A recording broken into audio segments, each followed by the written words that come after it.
को सब्सक्राइब न किए हुए हैं तो सब्सक्राइब कृपया कर लीजिएगा। मैं रोज़ एक कथा शिव गुरु का डालती हूँ, बहुत सुंदर। ये कथा है सास बहू का। एक सास थी, एक बहू थी। सास बहू दोनों ने मछली पकड़ने गए। सास बहू ने मछली पकड़ने गई, बहू भी मछली पकड़ी, सास भी मछली पकड़ी और दोनों मछली पकड़ लिया।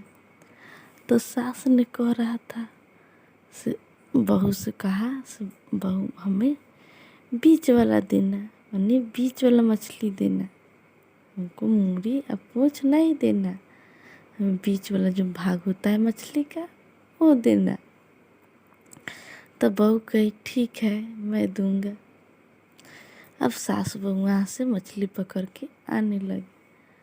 तो सास ने कह रही है बहू से, पुतोहिया उहे बतवा, पुतोहिया उहे बतवा, यानी मछली दिया वो कह रही। अब दोनों आए घरे, फिर घरे भी आए तो कह रही है ये पुतोहिया उहे बतवा। तो बहू कही ठीक है। फिर जब बनाने चल गया, मैंने मछली बनाने गई तो फिर कह रही पुतोहिया उहे बतिया। तो बहू कही ठीक है। मैंने ऐसे ही करते गया तो उसका बेटा जब खाना खाने लगा आदमी सब, तो उसका बेटा पूछा माँ क्या कह रही है, माँ क्या कह रही है। तो बहू ने कहा माँ जी कह रहे हैं शादी करने के लिए, माँ जी कह रहे हैं शादी करने के लिए। बहू ने झूठ बोला अपना पति से और कहा माँ जी कह रहे हैं शादी करने के लिए। अब उसका पति, अब सास थी उसको खाना नहीं दी। अब सास रोने लगी, बेचारी अपने मन ही मन रो रहा था, वो कह रहा था ना। तो बहू कही माँ आपकी शर्मा रही है आपसे कहने में, माँ आपकी शादी करने के लिए शर्मा रही है आपसे कहने में। तो उसका बेटा चल गया लड़का खोजने। माँ इस उम्र में शादी करेगा तो उसकी उम्र का लड़का ही ना चाहिए।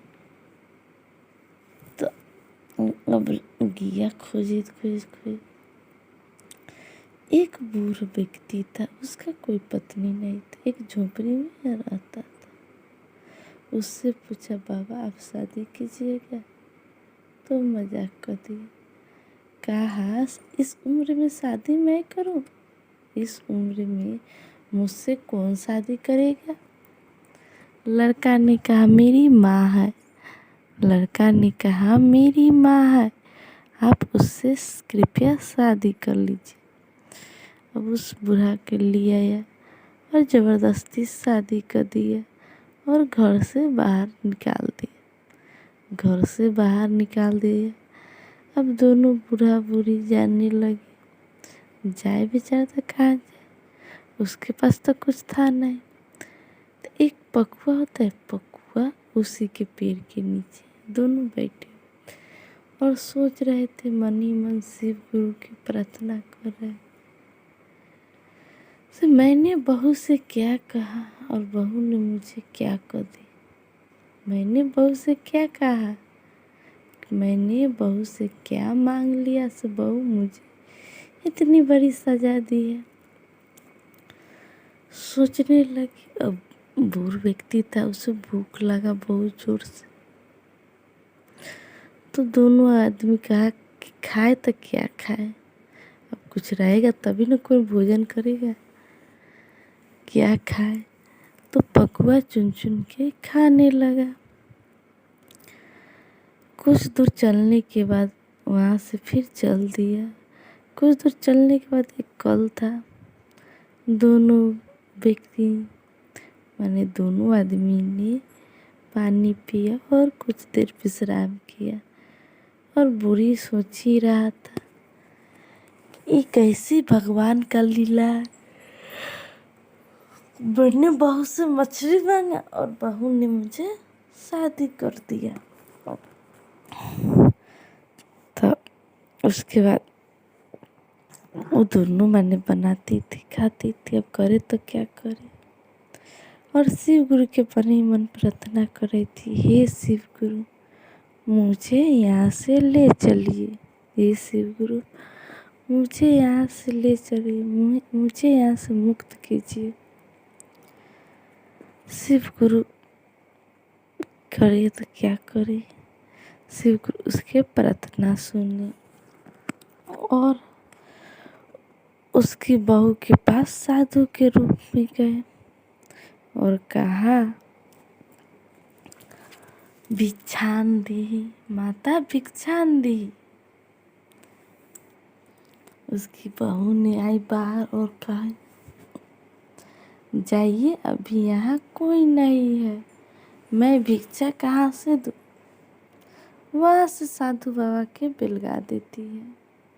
जैसे ही साधु बाबा वहाँ से आते हैं, हर एक चीज खत्म हो जाता है, हर एक चीज बिला जाता है। इस औरत का प्यास लगल था, इस औरत के प्यास लगल था। पानी के लिए गए, कल चलाई, कल सूख गया। कल चलाए तो कल सूख गया। जो चीज करती थी वह गायब हो जाता था। उसको उसका पति ने एक दिन सोच रहा था, मेरी माँ थी तो कुछ भी नहीं होता था, मैं मेरी माँ किस हालत में होगी। उसका तो पाप को भुगतना था, उसका प्रायश्चित करना था न। मेरी माँ किस हालत में होगी। मैं अपनी माँ के साथ गलती की। उसके बेटा की यह समझ आ गया कि मैं अपनी माँ के साथ गई और गई माँ खोज मन ढूंढते ढूंढते, और उसकी माँ शिव गुरु के चर्चा कर रही थी।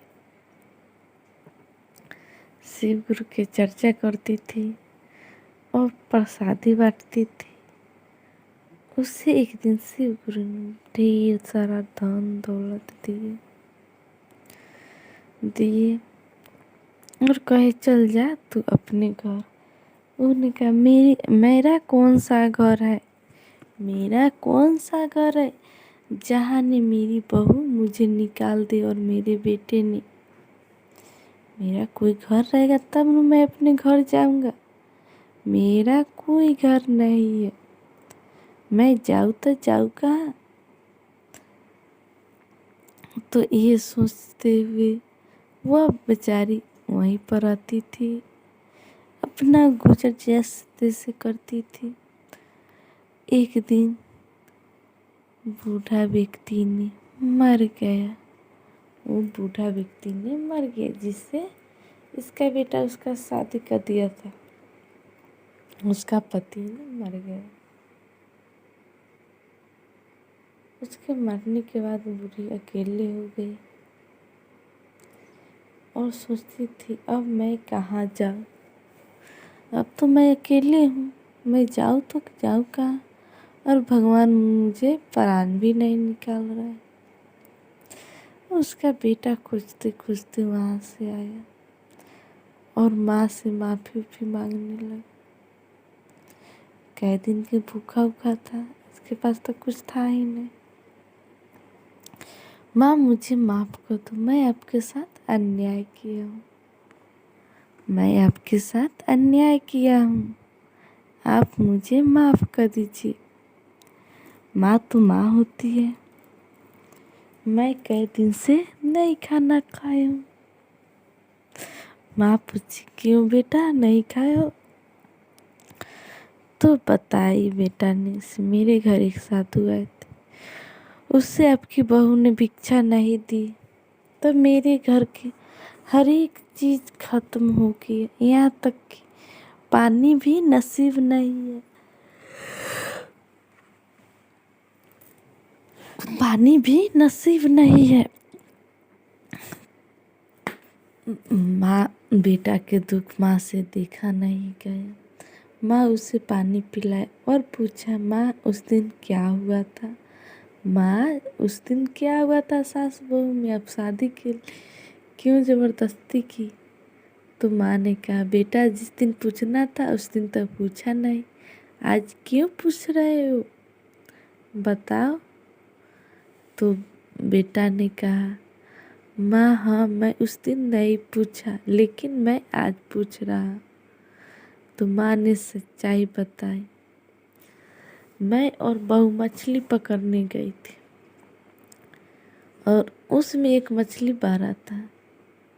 तो मैं बहू से कहा था, बहू मुझे बीच वाला देना, बहू मुझे बीच वाला देना, मुझे मूड़ी और पूंछ नहीं देना। तो बहू ने कहा, ठीक है, मैं वही बात कह रहा था, बहू उहे बतिया, बहू उहे बतिया। तो बहू ने आपसे ये सब बात कहा और बेटा ने माँ से अपना माफ़ी उफ़ी मांगा और वहाँ से माँ के ले गया। माँ ने जब पुतली रखी थी उसमें बहुत सारा धन चांदी सोना हीरा मोती जेवर था, लेके किया और पूछा, माँ ये सब कहाँ से आया? माँ ने कहा, यह सब मुझे शिव गुरु की कृपा से दिए, शिव गुरु ने मुझे दिए, ये मुझे भेटा है। और गैया बहू भी माफ़ी उफ़ी मांगी, गोरू पकड़ ली, माँ मुझे माफ़ कर दो, माँ मुझे माफ़ कर दो। माँ तो माँ होती है, खैर माँ ने माफ़ कर दिया और कहा, बहू तुम भी शिव चर्चा करो, तुम्हारा भी पाप कट जाएगा, तुम भी चर्चा करो, तुम्हारा भी पाप कट जाएगा। बहू ने कहा, ठीक है माँ जी, मैं आज से शिव चर्चा जरूर करूँगी। अब सास बहू मिलकर शिव चर्चा करती थी, गांव में भी करती थी, जहाँ जहाँ सुनती थी चर्चा वहाँ वहाँ जाती थी। दोनों सास बहू ने चर्चा करने लगी और उसका घर फिर पहले जैसा हो गया। अब सब हंसी खुशी अपने घर में गुजारा करने लगे और चर्चा करती थी। उसके बाद उसका बेटा ने भी चर्चा करने लगा, उसका बेटा ने भी चर्चा करने लगा और जितना साधु संत आता था उसकी बहू किसी को भी भूखा नहीं जाने देती थी और बिना दान दक्षिणा के नहीं जाने देती थी, सबको दान दक्षिणा करती थी। उसको जो ठोकर जो लगल था, कहता ना ठेस लगता है तो